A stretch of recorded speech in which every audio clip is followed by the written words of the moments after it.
Congratulations! You made it to the end of the general form of the expectation maximization algorithm. So let's summarize some of the properties and things about this EM algorithm. Well, first of all, EM algorithm is a method for training latent variable models. So if your model has both latent variables, so not observed, and observed variables X, then you can apply EM algorithm to train it sometimes more efficiently than some general purpose optimization algorithms like stochastic gradient descent. Well, one of the nice properties about the EM is that it allows you to handle missing data.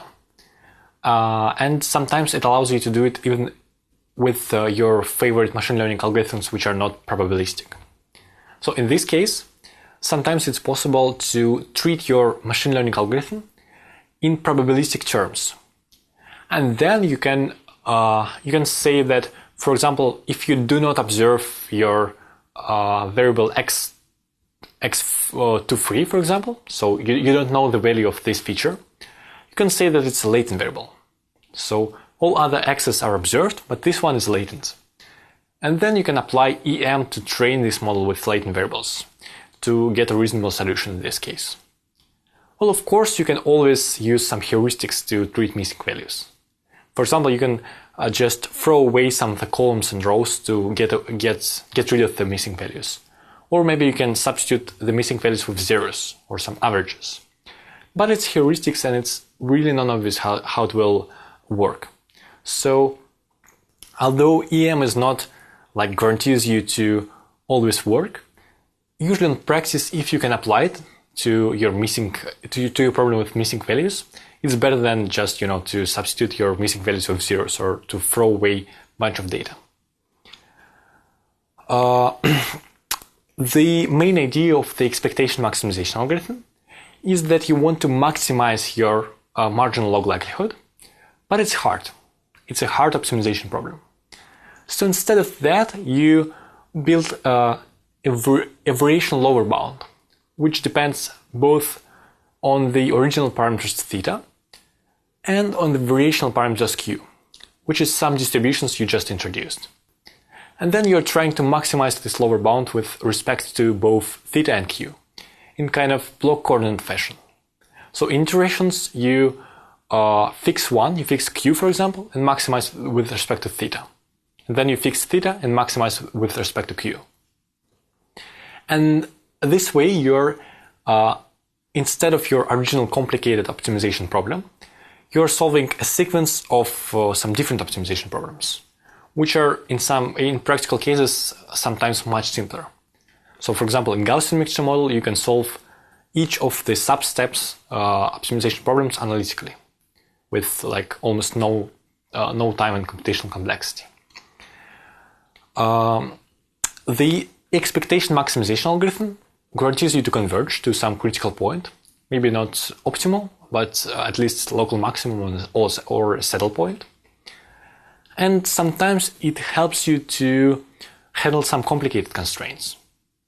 So in the original problem, you may have a constraint like your matrix sigma should be positive semi-definite, so it can represent a valid covariance matrix, right?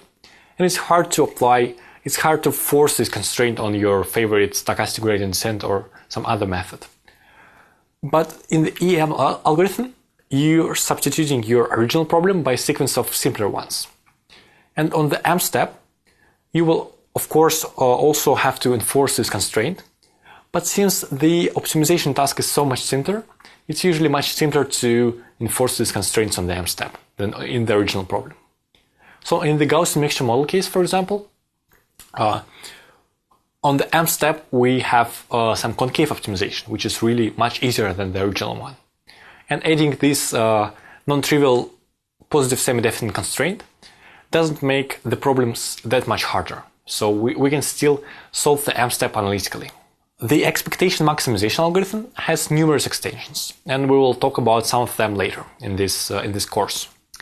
So if your distribution Q, so your posterior distribution on the latent variables given the data and the parameters, is too hard to work with, you may do some approximations. First of all, you can restrict the set of possible queues. Restrict the set of queues you consider, and find the best queue in this kind of restricted family.